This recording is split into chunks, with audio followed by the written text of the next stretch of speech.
नमस्कार साथियों, बहुत महत्वपूर्ण मुद्दे पर आज मेरे साथी सांसद गौरव गोगोई जी और मैं और पूनिया जी आपके सामने हैं। देश के लिए बहुत गंभीर मुद्दा है।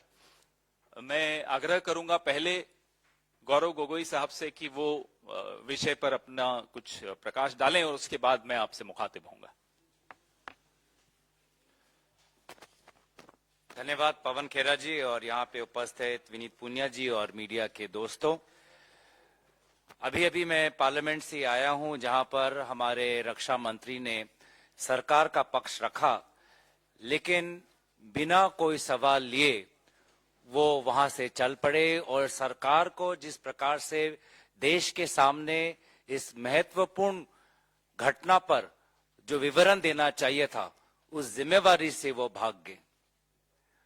जैसे कि हमको पता है कि 9 दिसंबर 2022 को चीन की सेना ने भारतीय सीमा में घुसने की साजिश की, जिसमें हमारे भारतीय सेनाओं के वीर जवानों ने बहुत ही ताकत और बहुत ही एक साहस के साथ उन्होंने हमारी सीमा की सुरक्षा की।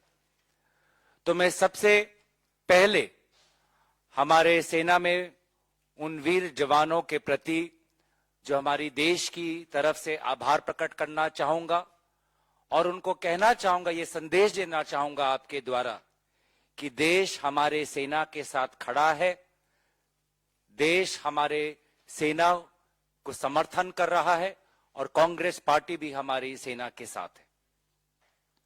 लेकिन जहां हमने अपने सेना के साथ समर्थन जताया, मुझे लगता है कि बीजेपी की जो सरकार की जो रवैया है सरकार की तरफ से, उसमें जरूर बहुत से खामियां हैं।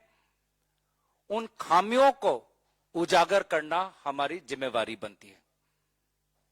खामियां क्या है कि बीजेपी की सरकार देश की आवाम से सीमा पर हो रहे चीन के साथ जो ये इस प्रकार की जो कॉन्फ्लिक्ट हो रहे हैं उस पर जो सच्चाई है, जो तथ्य है, वो देश के आवाम से छुपा रही है। BJP is deliberately hiding and obfuscating the facts on the ground from the people of India. और उसी का उदाहरण आज हमने देखा। इसी सदन में रक्षा मंत्री राजनाथ सिंह ने कबूल किया है कि चीन भारत के जो हमारी सीमा के अंदर जो एरिया है उस पर हजारों स्क्वायर किलोमीटर पर चीन ने कब्जा किया हुआ है। ये बयान स्वयं रक्षा मंत्री ने सदन में दिया हुआ है और गृह मंत्री बोलते 1 इंच भी नहीं देंगे।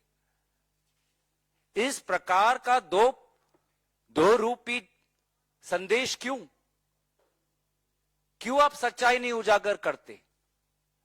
क्यों आप हमारी जो विभिन्न राजनीतिक दल हैं जिनका अधिकार बनता है कि आपसे प्रश्न उठाएं, आपसे इंफॉर्मेशन मांगे, जानकारी मांगे कि हो क्या रहा है सीमा पर, जो बार बार जो कांग्रेस पार्टी उठा रही है कि सीमा के उस पार चीन अपनी सिविलियन इंफ्रास्ट्रक्चर बना रही है, 5G टावर लगा रही है, हाईवेज बना रहे हैं, रोड बना रहे हैं। चीन ने जिस प्रकार विभिन्न समय में अरुणाचल प्रदेश में हमारे लोगों को अपहरण किया है, उस पर हमारी सरकार की क्या नीति रहेगी? तो इन बातों, इन प्रश्नों से ये सरकार भागती क्यों है? हम सरकार के द्वारा जानना चाहते हैं कि ये जो सदन, जिसको प्रधानमंत्री मोदी जी कहते हैं कि ये लोकतंत्र का मंदिर है, तो ये क्या मंदिर में भारत के आवाम को ये जानने का अधिकार भी नहीं कि सीमा के उस पार हो क्या रहा है? जितनी जानकारी हमको मीडिया के द्वारा मिलती है कि लद्दाख में हमारे किसान बोल रहे हैं कि जहां पे वो पहले उनके बकरियां चराया करने जाती थी, आज उन एरिया में नहीं जा पाते। इलेक्टेड काउंसलर्स बोल रहे हैं कि हम वहां पे जहां पे पहले हम जाते थे, हमारी आजादी थी, वहां आज आजादी नहीं है। इन बातों का खुलासा स्पष्टीकरण सरकार क्यों नहीं देना चाहती? क्यों भाग रही है? क्यों दो रूपी एक रवैया वो सदन के अंदर दिखा रही है? और किन भारत के आवाम को इस महत्वपूर्ण मुद्दे पे उनकी आंखों में क्यों वो धूल झोंक रही है? हमारी दूसरी बात है कि कहीं न कहीं ये निर्देश आया होगा। ये जो दो रूपी जो रवैया इस सरकार ने अपनाया है, इसके पीछे कहीं ना कहीं प्रधानमंत्री मोदी जी का निर्देश है। क्योंकि प्रधानमंत्री मोदी जी ने स्वयं 2020 में जूम वर्चुअल राउंड मीटिंग जब बुलाई थी विभिन्न राजनीतिक दलों का, तब तो उन्होंने क्लीन चिट दे दिया चीन को। तब तो उन्होंने कह ही दिया कि चीन जो कह रहा है कि वो भारतीय सीमा के अंदर नहीं घुसा है, चीन अपने ही सीमा के अंदर है, प्रधानमंत्री मोदी जी ने तो उसी का समर्थन किया। और उन्हीं के उन बातों को सुरक्षित रखने के लिए आज सरकार हमको गुमराह कर रही है।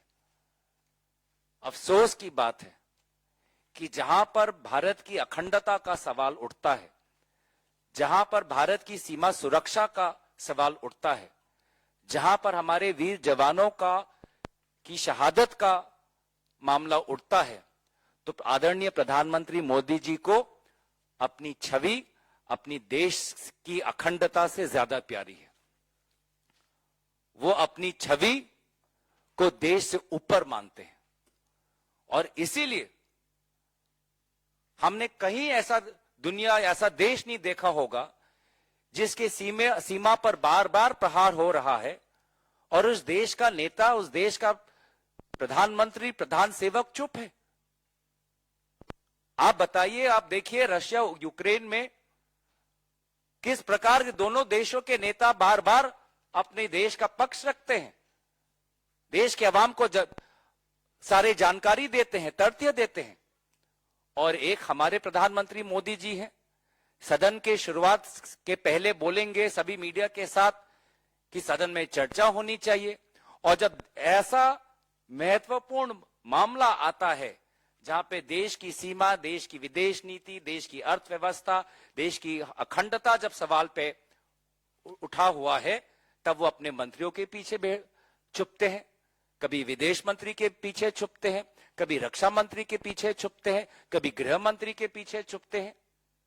तो ये साफ साफ जताता है कि प्रधानमंत्री मोदी जी अपनी छवि, अपनी नैतिक कर्तव्य से ज्यादा उनको पसंद है, ज्यादा उनको प्यारी है।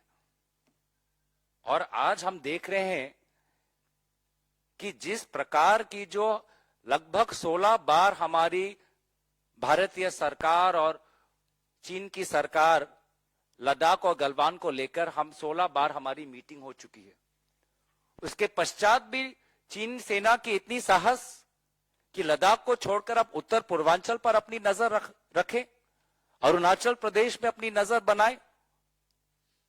तो ये साफ साफ जाहिर करता है कि जिस प्रकार से चीन की सरकार और हमारी सरकार के बीच में जो बातें हो रही है, उन बातों का कोई नतीजा हम नहीं देख पा रहे, कोई ठोस नतीजा नहीं देख पा रहे। आज हम देख रहे हैं कि भारतीय सरकार के कारण ऐसे प्रकार के बफर जोन बनाए जा रहे हैं, ऐसे प्रकार के डिसएंगेजमेंट अग्रीमेंट हो रही है, जहां पर भारतीय सेना जो गलवान क्लैश होने से पहले जहां पे पेट्रोलिंग करती थी, अब वहां पे पेट्रोलिंग नहीं कर पा रहे। मानो कि भारतीय सरकार हम अपने ही सेना के उनके उनकी जो आजादी है पेट्रोलिंग की, उनके हमने बाजुए हमने बांध के रखे हैं, उनको जकड़ को रखा है। क्यों भारत सरकार इस प्रकार के डिसएंगेजमेंट अग्रीमेंट्स, इस प्रकार की बफर जोन्स बनाने पर तत्पर है, जहां की जिसके कारण भारतीय सेना की आजादी पर सीमा बांधा जा रहा है? इस प्रकार का कॉम्प्रोमाइज क्यों? इसीलिए तो चीन को बार बार ये साहस मिल रहा है कि वो अब उत्तर पूर्वांचल में भी इस प्रकार का माहौल बनाए, उसमें भी फिर बाद में डिसएंगेजमेंट अग्रीमेंट होगा, उस पर भी बफर जोन होगा, भारतीय सेना और पीछे हट जाएगी। तो ये सारे डिसएंगेजमेंट अग्रीमेंट और बफर जोन का फायदा किसको मिल रहा है? अंत में चीन को। और इसीलिए हम बार बार कह रहे हैं कि भारत की जो अखंडता है उसकी सुरक्षा भाजपा सरकार नहीं कर पा रही। कोई ठोस रणनीति नहीं है। समय कहां है? सांप्रदायिक राजनीति और निर्वाचन के अलावा इनके पास समय कहां है देश के बारे में सोचने के लिए? चीन ने हमारे सामने एक समस्या खड़ी कर दी है। पूरी सरकार और सारे दलों को एक साथ कर एक ठोस हमको एक स्ट्रेटेजी बनाना है, रणनीति बनाना है, लेकिन समय कहां है? आज हमारी चीन के साथ जहां पे हम उनकी बायलैटरल ट्रेड बढ़ती जा रही है। आज विदेश मंत्री जयशंकर जी बोलते हैं कि नहीं, जब तक सीमा पर पहले जैसी अवस्था नहीं रहेगी तो भारत और चीन के रिश्तों के बीच में पहले जैसा वातावरण नहीं होगा। तो बार बार बायलैटरल ट्रेड क्यों बढ़ रहा है? जिस बायलैटरल ट्रेड से चीन को ज्यादा फायदा हो रहा है। तो हमारी इकोनॉमिक स्ट्रेटेजी क्या है?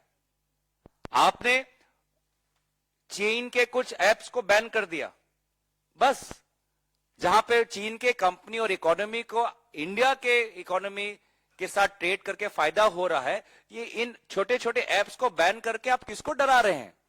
क्या संदेश जा रहा है देश भारत सरकार से कि जब भी चीन हमारे सीमा पर अपनी आंख उठाएगा तो हम उनके 2-3 एप्स बंद कर देंगे और उनके साथ पहले जैसा हम ट्रेड करते रहेंगे, जिस ट्रेड के द्वारा अरबपति और सबसे अमीरों जो व्यापारी है उनका फायदा हो रहा है।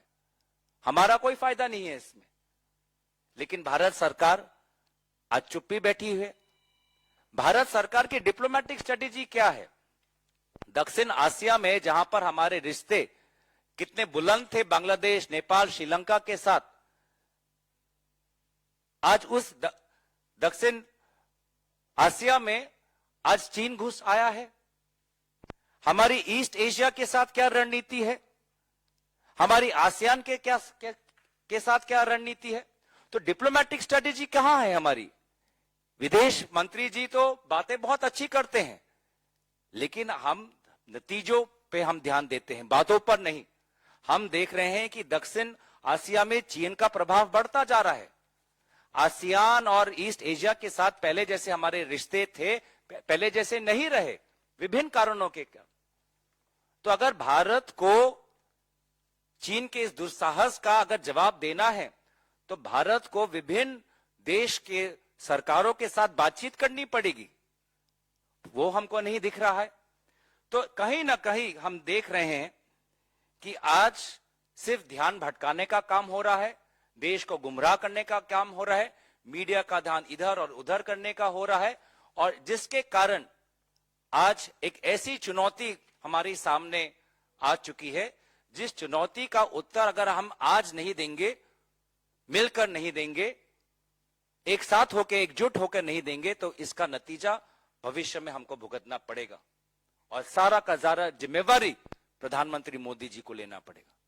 तो मोदी जी जैसे राहुल गांधी जी बार बार कहते हैं, डरिए मत, मुंह खोलिए, चीन का नाम लीजिए और भारत के सेना और भारत के नागरिकों को यह विश्वास दीजिए कि आपने जो पहले कहा वो गलत था और अब आप जानते हैं कि सच्चाई क्या है और भारत की सरकार पूरी तरीके से इस चुनौती का मुकाबला करेगा, उसका आप विवरण करिए। तो यहीं पे मैं अपना बातें समाप्त करना चाहूंगा और मेरे साथ पवन खेरा जी हैं। हमारे कुछ और भी बातें हैं जो पवन खेरा जी आपके सामने रखना चाहेंगे। धन्यवाद। धन्यवाद गौरव गोगोई जी। गौरव गोगोई जी ने आपको बताया कि कैसे 59 एप्स पे पिछले राउंड में पाबंदी लगाई गई थी। आज गृह मंत्री बड़ी ऊंची ऊंची आवाज में कुछ हम पर आरोप लगा रहे थे। मैं आपको याद दिलाना चाहता हूं कि उन एप्स जिन पर पाबंदी लगाई थी, उनसे भारतीय जनता पार्टी के कितने घनिष्ठ संबंध हैं। यूसी वेब मोबाइल, आप नोट करिए, बड़ा महत्वपूर्ण है क्योंकि भारतीय जनता पार्टी ने 2019 के चुनाव में जिन कंपनियों की सहायता ली थी, उनमें से ये थी यूसी वेब मोबाइल। ये सेवाएं भारतीय जनता पार्टी ने ली और 2017 में इसी कंपनी पर भारतीय जनता पार्टी ने आरोप लगाया था कि ये भारतीयों का डेटा चुराकर चीन भेजती है, लेकिन 19 में इसी कंपनी को भारतीय जनता पार्टी ने इस्तेमाल किया। मजबूरी क्या थी प्रधानमंत्री जी की, हम नहीं जानते। दूसरी company share IT technology, share IT या शेयर इट, जो भी कहना चाहें, इसी कंपनी पर पाबंदी लगाई कि ये देश की संप्रभुता के लिए खतरा है। यही कंपनी भारतीय जनता पार्टी के चुनाव में पार्टनर बनकर भारत के चुनाव पर प्रभाव डालती है। हम भी पूरी रिसर्च करके बैठे हैं, गृह मंत्री जी को समझना चाहिए। हमारे राजीव गांधी फाउंडेशन के खाते पब्लिक डोमेन में हैं, सबके सामने हैं, कुछ छिपाने की बात नहीं है, सार्वजनिक हैं। आरएसएस के क्या संबंध हैं चीन की कम्युनिस्ट पार्टी से, आरएसएस का हक क्या बनता है? वो तो एक सांस्कृतिक संगठन है, गैर राजनीतिक संगठन है। क्यों बार बार चीन के दरवाजे पर दस्तक देते हैं? क्यों चीन की कम्युनिस्ट पार्टी के साथ पार्टनरशिप करते हैं? और जब भारतीय जनता पार्टी सत्ता में नहीं हो तब भी ये लोग मिलने जाते हैं। BJP legislators take lessons at school run by Communist Party of China, उनसे शिक्षित होने जाते थे। ये देख लीजिए साहब, ये है इनकी असलियत। एक फाउंडेशन है जिसमें विदेश मंत्री के सुपुत्र काम करते हैं, बड़े अच्छे पद पर काम करते हैं। चीन के दूतावास ने उस फाउंडेशन को पैसे दिए, लगातार दिए, 2016 से लेकर लगातार देते आ रहे हैं। हमने तो यह आरोप नहीं लगाया साहब कि क्या विदेश मंत्री के सुपुत्र उस फाउंडेशन में हैं इसलिए यह पैसा दिया जा रहा है, इसका क्विड प्रो को क्या है, हमने ऐसे कोई आरोप नहीं लगाया, वो भी पब्लिक डोमेन में है। राजीव गांधी फाउंडेशन को अगर कोई पैसा दिया, वो इकोनॉमिक टाइज को कैसे इंप्रूव करना है उसकी स्टडी के लिए दिया। और फाउंडेशंस पूरे विश्व से लगातार अलग अलग जगह से पैसे लेती हैं, सार्वजनिक पटल पे होता है वो। लेकिन इंडिया फाउंडेशन और विवेकानंद फाउंडेशन के चीन से क्या संबंध है, उसका खुलासा कीजिए गृह मंत्री जी। अनुमति ले लीजिए दोवल साहब की, बताइए क्या संबंध है दोवल साहब के और उनके फाउंडेशन के चीन के साथ। और एक और बड़ा रोचक तथ्य है, भारतीय जनता पार्टी जब चीन की कम्युनिस्ट पार्टी से मिलने 14 लोग गए तो क्या तय हुआ? यह तय हुआ कि दोनों विश्व की सबसे बड़ी पॉलिटिकल पार्टीज हैं, इनका अलायंस होना चाहिए और एक ग्लोबल पॉलिटिकल पार्टीज अलायंस बनना चाहिए। हमने तो नहीं कहा साहब ने क्या एमओयू साइन करके आए, क्योंकि हमें समझ है, हम समझते हैं कि जब पॉलिटिकल पार्टीज मिलती हैं तो चर्चा करती हैं, लोकतंत्र पे चर्चा करती हैं। हम सीखने नहीं गए थे, आप तो सीखने चले गए साहब, हमें शिक्षित करो। Communist Party of China Bharatiya Janata party को शिक्षित करती है, बताइए इससे बड़ा रिश्ता क्या हो सकता है? और उदाहरण देते हैं, पीएम केयर फंड सार्वजनिक करिए। चीन की वो कौन कौन सी कंपनियां हैं जिन्होंने पीएम केयर फंड में पैसा दिया और क्यों दिया, बताइए। एक और महत्वपूर्ण कंपनी डोंगफैंग, बड़ा महत्वपूर्ण नाम है, याद रखिएगा, जब हमारी सरकार आएगी तो ये नाम रोज हेडलाइन में होगा, ये मैं आपको आज बता देता हूं। डोंगफैंग पे विश्व बैंक ने पाबंदी लगाई, यूरोप ने पाबंदी लगाई, पेंटागन ने पाबंदी लगाई। 2020 में जम्मू कश्मीर में स्मार्ट मीटर का कॉन्ट्रैक्ट डोंगफैंग को दे दिया हमारी सरकार ने, ब्लैकलिस्टेड कंपनी, चाइना की कंपनी। स्मार्ट मीटर का मतलब यह होता है कि जम्मू कश्मीर के तमाम नागरिकों का डेटा डोंगफैंग यानी कि चाइना के हाथ में आपने सुपुर्द कर दिया। बॉर्डर स्टेट जम्मू कश्मीर, डोंगफैंग से आपके क्या रिश्ते हैं, हम ये जानना चाहते हैं। क्या मजबूरी थी? विश्व बैंक ने पाबंदी लगाई, ब्लैकलिस्ट किया अमेरिका ने, ब्लैकलिस्ट किया यूरोप ने, और डोंगफैंग को एक महत्वपूर्ण बॉर्डर स्टेट का स्मार्ट मीटर का ठेका, माफ कीजिएगा, मोदी जी ने दिया। क्यों दिया? चलिए आइए गुजरात, धौलेरा में चलते हैं, आपको ले चलते हैं। धौलेरा में 43,000 करोड़ के एमओयूज चीन की कंपनीज के साथ किसने साइन किए? कोई कारण रहा होगा कि चीन का जो सरकारी अखबार है ग्लोबल टाइम्स, वो लिखता है कि मोदी जी हार नहीं जाए कहीं गुजरात। अगर मोदी जी गुजरात हार जाएंगे तो चीन को बड़ा नुकसान होगा। क्या नुकसान होगा चीन को, हम भी ये जानना चाहते हैं। ये जो गौरव गोगोई जी बता रहे थे, 19 जून 2020 को दी गई क्लीन चिट चाइना को मोदी जी द्वारा, क्या ये राज इस क्लीन चिट का इन्हीं तमाम तथ्यों में तो नहीं छिपा हुआ? क्या ये राज धोलेरा में तो नहीं छिपा हुआ? क्या ये राज डोंगफैंग कंपनी में तो नहीं छिपा हुआ? या उन कंपनियों में जिनका share IT technology, UC web mobile, Chinese companies जिन पर मोदी जी का चुनाव निर्भर करता है? हम देश की संप्रभुता, देश की सीमाओं के बारे में चिंतित हैं। 1962 में जब युद्ध हो रहा था चीन का, एक 36 वर्षीय सांसद जिसका नाम था अटल बिहारी वाजपेयी, चुनौती दी उन्होंने नेहरू जी को कि संसद का सत्र बुलाइए, हम डिबेट चाहते हैं। नेहरू जी भागे नहीं डिबेट से। डिबेट हुई। हमारे वरिष्ठ सहयोगी अभिषेक सिंघवी जी के पिताजी एलएम सिंघवी जी उस वक्त पाली से निर्दलीय सांसद थे। उन्होंने सलाह दी कि डिबेट सीक्रेट होनी चाहिए, इसका कहीं कोई कवरेज नहीं आना चाहिए, अखबारोरों में नहीं छपना चाहिए। नेहरू जी ने कहा जी नहीं, महत्वपूर्ण मुद्दा है, यह डिबेट सार्वजनिक होनी चाहिए, संसद में बिल्कुल होनी चाहिए चर्चा इस पर। 165 लोगों ने उस डिबेट में हिस्सा लिया। हमारे अपने सांसद महावीर प्रसाद जी, उन्होंने भी निंदा की उस वक्त, नेहरू जी ने सुनी। ये सरकार, सवाल पूछ लो तो हम पर सवाल निशान, प्रश्न चिन्ह लगाते हैं हमारे पर। अरुणाचल प्रदेश को पूर्ण राज्य का दर्जा कांग्रेस ने दिया, इनकी तरह नहीं कि पिछले साल हम इनको बार बार चेतावनी दे रहे थे कि चीन नाम बदल रहा है अरुणाचल प्रदेश में कई इलाकों के, तो मोदी जी कहते थे नहीं नहीं कोई बात नहीं, नाम बदलने से क्या होता है, देख लीजिए, अब आप दरवाजे पर दस्तक देने आ गए। तापिर गांव तो आपके एमपी हैं अरुणाचल से, तापिर गांव आपको कहते रहे कि 60-70 किलोमीटर चीन अंदर घुस आया है, आपने कहा नहीं कोई बात नहीं, आने दीजिए। ये क्या राज है? क्यों घबराते हो आप चीन से? क्यों 18 बार आप चीन के राष्ट्रपति से मिलते हो? क्यों आप लाल शॉल ओढ़ के उनके आगे झुककर उनको सलाम करते हो? हम ये सवाल आपसे आज पूछना चाहते हैं, हम पूछना नहीं चाहते थे पहले, लेकिन आपके रवैया देखकर संसद में भी और संसद के बाहर भी आपका रवैया देखकर हम मजबूर होकर ये पूछ रहे हैं कि मजबूरी आपकी क्या है? क्यों आप चुप हो जाते हो चीन के सामने? क्यों आप डर जाते हो चीन के सामने? क्यों देश की सेना का अपमान करते हो आप चीन के सामने? क्यों देश की सीमाओं के साथ आप खिलवाड़ करते हो चीन के सामने? ये सवाल हम पूछेंगे और बार बार पूछेंगे आपके सवाल।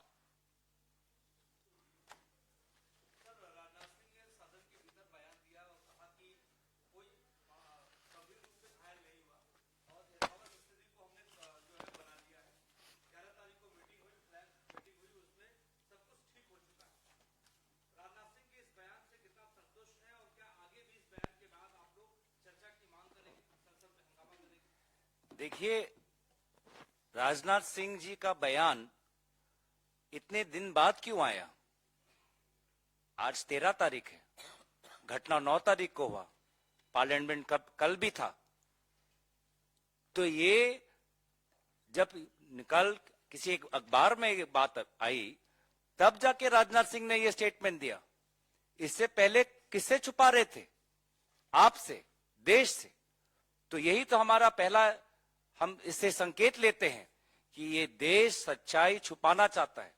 अरुणाचल प्रदेश और उत्तर पूर्वांचल के उस पार कितने बार बार हम बोल रहे हैं कि चीन अपना इंफ्रास्ट्रक्चर बढ़ा रहा है, इसीलिए तो बढ़ा रहा है। वो 5G टावर किसके लिए है? वो आर्मी के लिए, कोऑर्डिनेशन के लिए है। वो हाईवे रोड किसके लिए है? वो आर्मी के ट्रक्स वहां पे जाएं, वहां पे एक्सरसाइज हो, मिलिट्री एक्सरसाइज हो, इस ठंड के समय में मिलिट्री एक्सरसाइज हो। तो ये जो चीजें हमारे अधिकार बनता है कि देश जाने हमारे प्रश्नों के द्वारा, तो ये जानकारी तो राजनाथ सिंह जी ने नहीं दी। वो शायद चाहते भी हो, मैं रक्षा मंत्री पे सवाल नहीं उठा रहा, वो शायद चाहते भी हो ये विवरण देने का, लेकिन उनकी आवाज पर भी लगाम लगाया हुआ है प्रधानमंत्री मोदी जी ने। तो इसीलिए उनका स्टेटमेंट अधूरा था। हमारे सवाल जायज थे। 9 तारीख का ये घटना 13 तारीख को क्यों बताया? पार्लियामेंट से इतने दिन क्यों छुपाया गया? कल भी बता सकते थे। तो इसीलिए बहुत कारणों के वजह से कांग्रेस पार्टी, विभिन्न विपक्षी दल, उनके स्टेटमेंट के बाद लोकसभा में हमने वॉकआउट किया।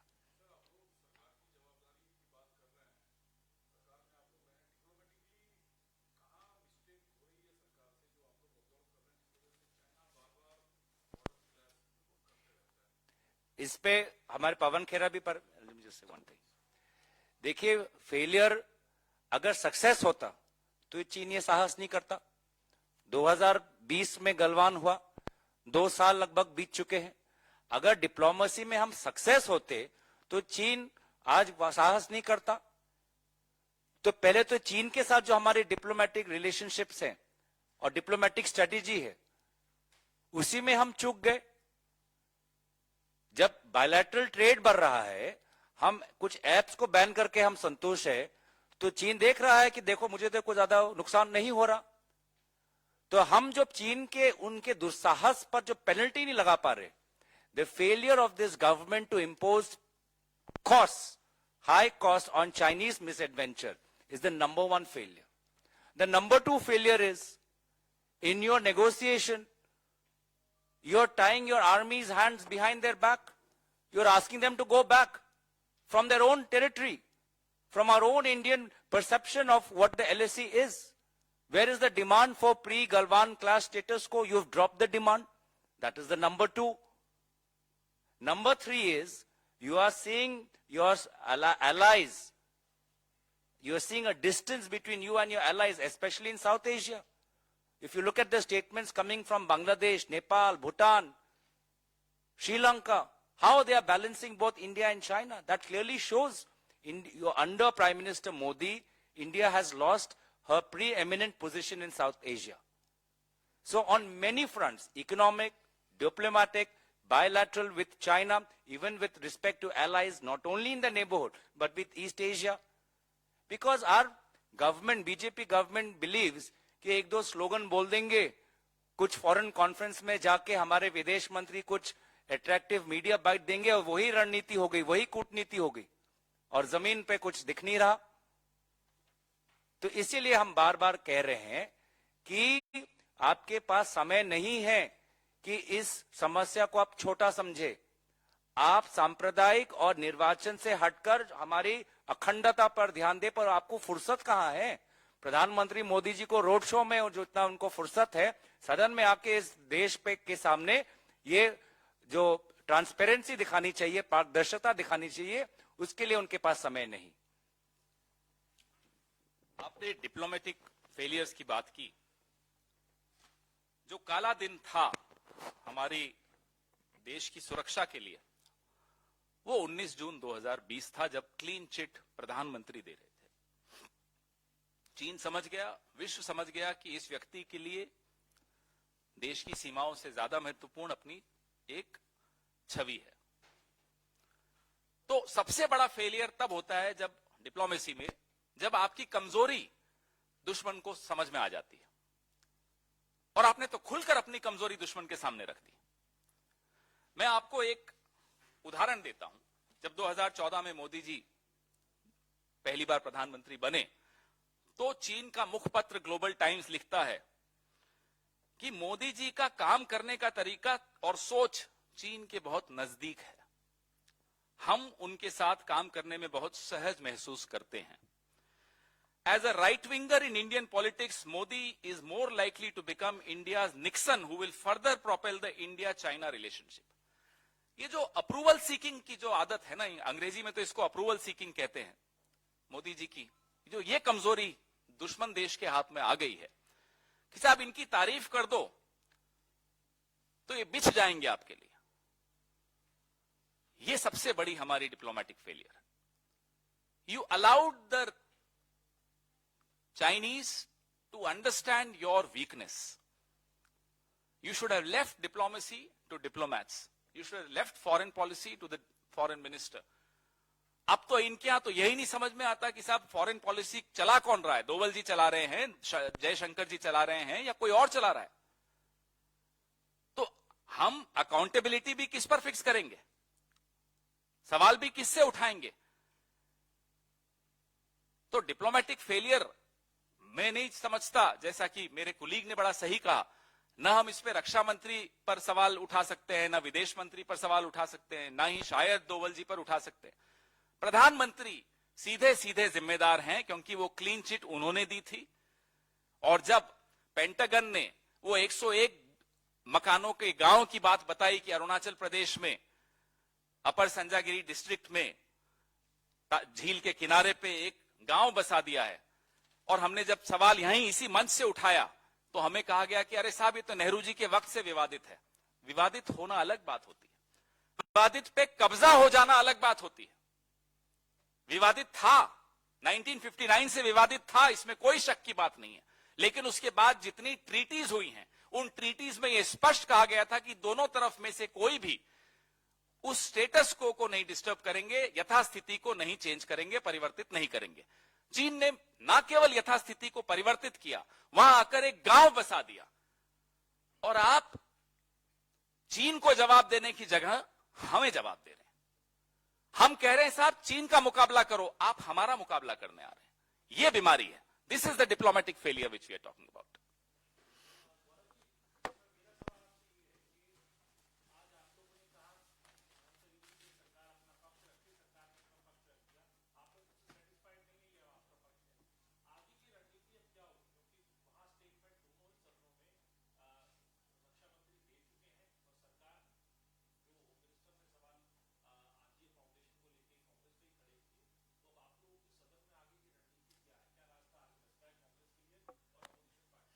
देखिए, पहले दिन से ही हम जता रहे हैं कि इस सदन की शुरुआत से पहले ही कि आप चीन पर आप एक सामूहिक रूप, एक होलिस्टिक आप डिस्कशन करिए।